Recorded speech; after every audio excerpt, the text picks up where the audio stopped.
In this tutorial, we're going to cover how to do a granny square all in one color. Usually granny squares may be 4, 5, 6 lines depending on what you're doing. You want to make sure that all your granny squares are the same size or equivalent to the same size in order to piece them together to make a blanket. So let's start off with the slip knot. My name is Michael Selleck and I'm the creator of Mikey's Mill. I'm here with my friends at AllFreeCrochet.com who've asked me to produce a video on making a solid color granny square just like so.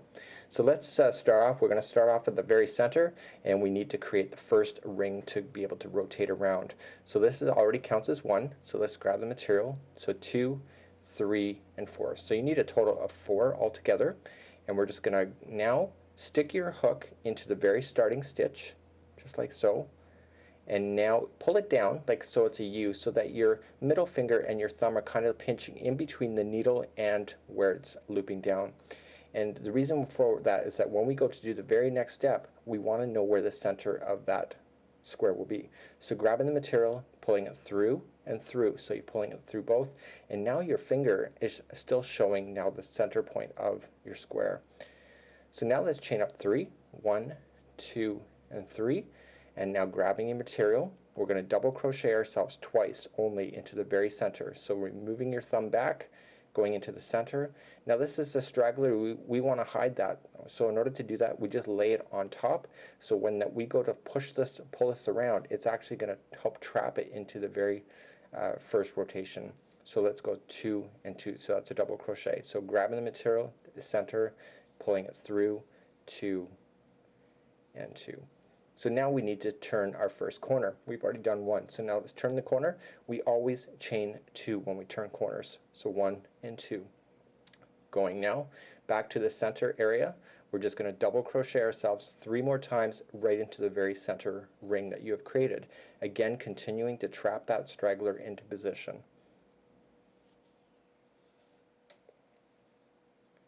So 3 times all together, and now we're ready to turn another corner. So we always chain 2, 1 and 2. So going back into the center for another 3 double crochet in a row. So that was 1. Again, trapping that straggler into position as we go, and at the end, when it's still hanging out, you're going to be able to safely trim that straggler without your work falling apart. So now we've got 3 sides done of the 4, turning another corner, 1 and 2. And now let's finish off this by doing 3 more double crochets into the center of your material, the center of the ring, sorry. So we're now back again, but we're not quite done. We're not finished. You see that there's a gap in between. So we have to chain 2, 1 and 2, and slip stitch into the second stitch that's available on this one over here. So just stick it in, pulling it through and through, and that creates your first. So your square is now done on the first rotation. It's now time to grow it up to the next one, and every time you go to grow now, this is exactly what you're going to do. You're just going to chain 3. So 1, 2, and 3. Now we need to look backwards, so we need to look toward the hook, and there will be a gap, and that's your corner there. And what we're going to do is just double crochet twice. That chaining counts as 1 double crochet. So that if you're thinking that you're not putting enough double crochet, the chain counts as 1.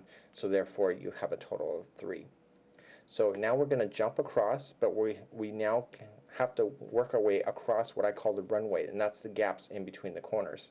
So we just chain 1, and now we go back into the next corner. So every time you hit a corner, it's the 3, 2, 3 configuration. It's 3 double crochet, just like I'm showing you right now. And then we're going to do the turn. So the turn has to be 2 chains, so 1 and 2, and then 3 double crochet in order to successfully make a 90-degree turn. So we're back now on the runway. In between the 2, we're just going to chain 1, and now we're going into the very next corner available. So every time your blanket gets, or your square gets bigger, you're just going to be a longer distance in between each of the actual corners. So this is a 3, 2, 3 configuration again. So basically for every rotation you're growing the blanket or your square in every direction. So when you think you're not getting very far, when you think the rotation might be taking you way too long, in actual fact you're growing your blanket in all 4 directions. So it actually can be a very speedy project without having to go back and forth all the time. So back on the corner again, we've done the 3, chain 2, and we've done 3 again.